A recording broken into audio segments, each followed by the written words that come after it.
Hi, I'm Mike Gray, and today I'll be giving you a short presentation on building a project delivery capability framework.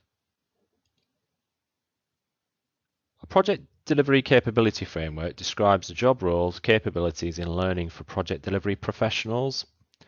So it gives you, as part of a project delivery community, a common language to describe job roles, the knowledge, skills, and abilities needed to perform project work, and the level of complexity appropriate to the project you're working on. So with this in mind, these are the sorts of things we'll be considering when we pull in one of these together. What exists currently, and there is one that was done by the IPA, and it's a framework I'll be covering today. These are the types of organisations, obviously all the ALBs across the NHS will be engaging with and working with, the Agenda for Change and the APM Competency Framework. So those are just a few elements of what we'll consider when we're pulling one of these together. So the IPA one covers three elements: career pathways, competencies, and development. So the career pathway shows all the different roles within the organisation and all the levels defined within it.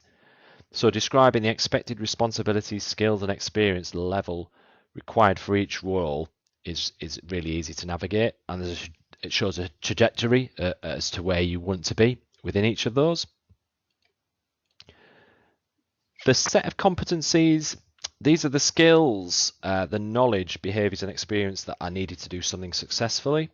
So you could be a project manager, for example, coordinating various work streams within a program, and the framework will provide the technical competencies aligned to the APM competency framework and the level of complexity required to perform at each of those levels.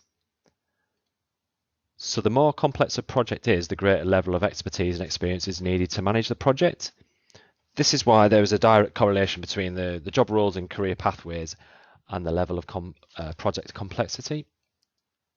The last one is the development element, and that provides specific opportunities to job roles. So learning and development activities you undertake to improve your competencies in a particular skill or area.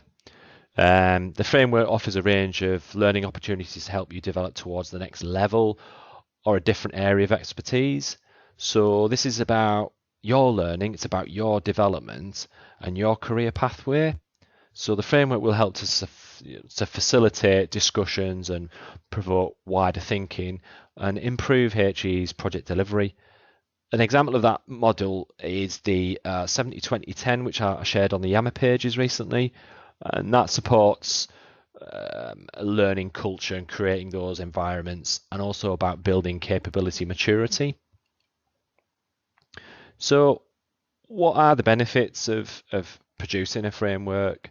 And these are just a few of those. But it is about, a valued framework across the NHS landscape. So there's something sustainable.